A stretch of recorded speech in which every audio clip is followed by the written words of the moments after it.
Assalamualaikum warahmatullahi wabarakatuh. Pada hari ini saya akan memperkenalkan satu peralatan yang rutin digunakan di makmal virologi. Peralatan itu ialah micro ultra centrifuge. Ini adalah micro ultra centrifuge yang digunakan di Fakulti Sains Kesihatan Teknologi Makmal Perubatan. Model yang kita gunakan ialah CS120GX2, brand daripada Hitachi. Maksimum speed untuk micro ultra centrifuge ini ialah 150,000 rpm. Seperti sedia maklum, ultra centrifuge digunakan untuk separate liquid suspended materials yang mempunyai different density dan juga particle size. Okay, next kita akan melihat keyboard panel yang ada pada ultra centrifuge. Pertama sekali, pelajar perlu memahami apakah ujian yang dijalankan, apakah prosedur yang hendak kamu gunakan, terutama berapa ribu RPM, berapa sampel yang kamu gunakan, sebab itu adalah penting untuk kamu setting dalam program yang ada pada keyboard panel ni. Pertama kali kita perlu setting di bahagian kelajuan. Contohnya kita masukkan 40,000 rpm. Kemudian kita akan setting kepada masa 10 minit, dan kita akan setting kepada suhu yang akan kita gunakan sepanjang proses ini. Dalam 4 darjah Celsius. Expiration 9. Menu yang bahagian ini digunakan bila student sudah tahu apa program yang terdapat dalam mesin ni. Seterusnya kita akan pergi kepada bahagian menu.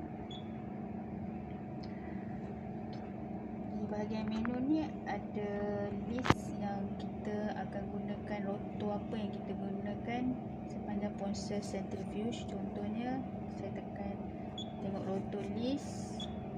Okay. Ini adalah type rotor yang digunakan. Jadi pelajar perlu tahu type rotor yang sesuai untuk uji kaji yang kamu ingin jalankan. Contohnya kita ambil nombor 7. Kita tekan enter. So nanti mesin ni akan bagi tahu untuk rotor S15080 tube yang digunakan adalah 8, volume 1 mil, maksimum 15,000.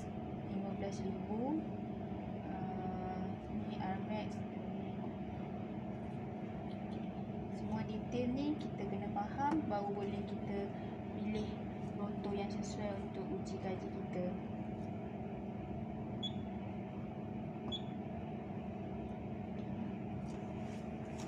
Okay, kalau kita lihat pada mesin ni ada menunjukkan klip-klip yang mengatakan ada alarm. Jadi kita sebagai user, kita perlu lihat alarm apa yang berlaku pada mesin ni. Kita tekan pada menu, tekan pada nombor 2, tekan enter. Jadi E48 ni menyatakan if this alarms light up, they are indicating that the instrument has a problem and requires maintenance by service personnel. When you call service personnel, tell them the display alarm code. Maksudnya hari ini saya hanya boleh tunjukkan bagaimana untuk operate teori secara luaran. Jadi saya tidak dapat tunjukkan kepada pelajar bagaimana untuk proses centrifuge hari ini dijalankan secara total. So kalau kita lihat panel ni ada button cursor, ada button number yang perlu kita enter untuk jalankan uji kaji, ada vacuum, start, stop, escape dan menu.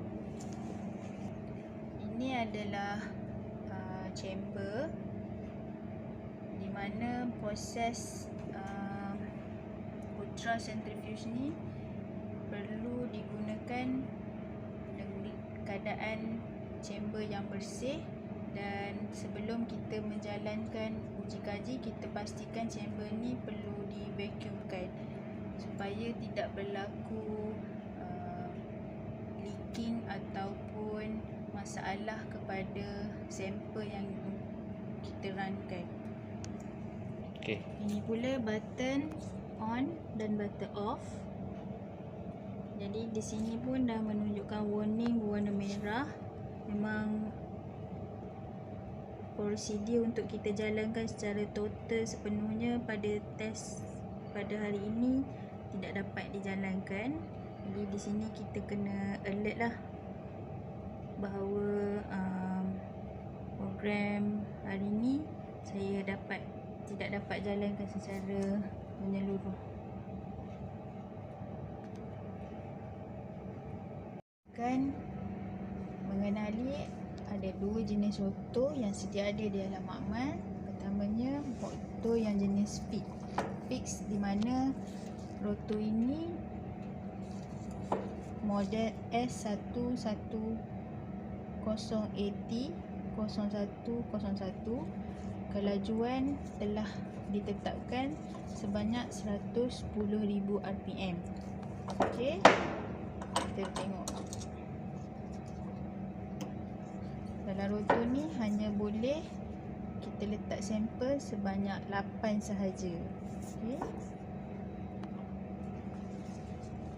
Jadi setiap pelajar perlu tahu rotor apa yang hendak digunakan dan juga berapa ribu rpm yang kamu gunakan untuk sesuatu test.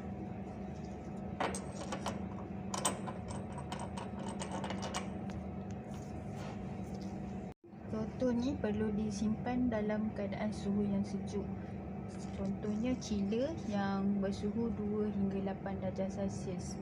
Jadi kami tadi telah keluarkan daripada chiller supaya rotor ini tidak rosak dan sentiasa boleh digunakan dengan selamat. Berikut adalah pemilihan centrifuge tube untuk ultracentrifuge. Ia perlu material yang tepat, bukan bahan kaca yang mudah pecah, dan ianya memang sesuai untuk digunakan sepanjang proses centrifuge ini. Jadi sebagai pelajar perlu pandai, perlu tahu pemilihan test tube yang betul bagi mengelakkan kemalangan di dalam makmal.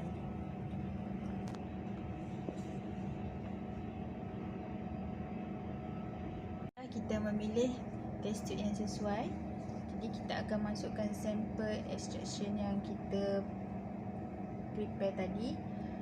Make sure sampel ni perlu dibalancekan. Bagaimana cara balance? Kamu perlu timbang test tube ni, pastikan beratnya adalah sama, kerana alat ultracentrifuge ni sangat sensitif. Jika beratnya tidak stabil, dia boleh menyebabkan leaking, pecah test tube dan sebagainya. Di makmal FSK, bagaimana cara kita menimbang?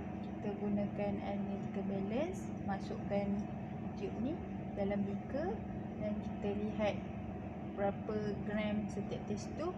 Jika tidak sama, kita pastikan beratnya kena sama. Bila sudah balance, baru kita masukkan ke dalam rotor yang hendak digunakan.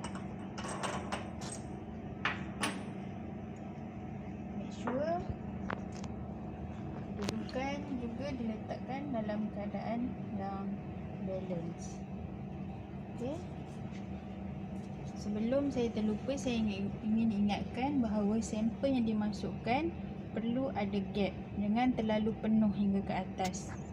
Sama ada 3 mm dibiarkan kosong di bahagian ini, baru kita letakkan sampel. Kerana kalau terlalu penuh, ia boleh melimpah dan membazirkan sampel yang telah kita ekstrakkan itu.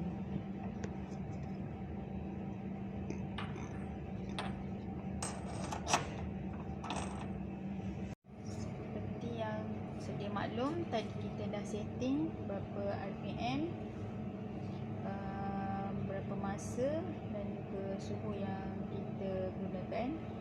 Ini adalah contohnya, namun kita tidak boleh lakukan secara real sebabkan chamber kita bermasalah. Tapi saya nak pelajar semua faham bahawa sebelum kita lakukan uji kaji, kamu kena faham perkara yang penting untuk kamu masukkan ke dalam menu KeyPad ni. Jadi bila kita dah ready dengan rotor dan juga sampel, kita pastikan kita akan setting tadi adalah jelas, dan kita perlu vacuumkan chamber ni dengan menekan vacuum. Okey. Apabila chamber ini telah di dalam keadaan vacuum, sepatutnya mesin ini akan membunyi 2 kali alarm yang menunjukkan ianya ready untuk kita gunakan.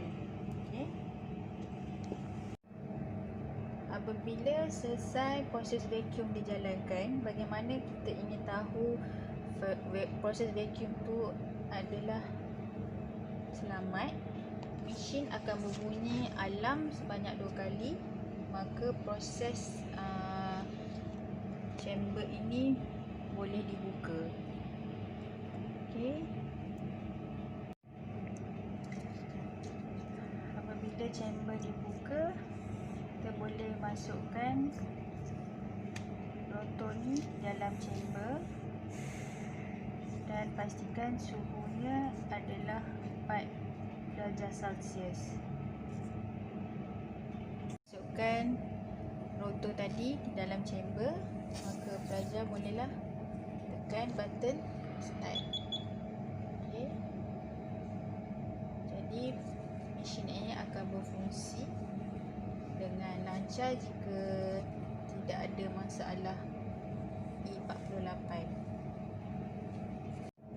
Apabila alarm berbunyi 2 kali seperti ini menunjukkan proses centrifuge telah tamat. Jadi kita perlu tekan button stop untuk memberhentikan rotor yang telah dirunkan tadi. Namun pelajar perlu ingat, pelajar tidak boleh terus membuka chamber ini kerana masih lagi dalam keadaan tekanan yang tinggi. Jadi selepas pelajar menekan button stop, biarkan beberapa minit dalam keadaan stabil. Pelajar perlu pula tekan button vacuum. Ringkasnya cara ingin menggunakan micro ultra centrifuge.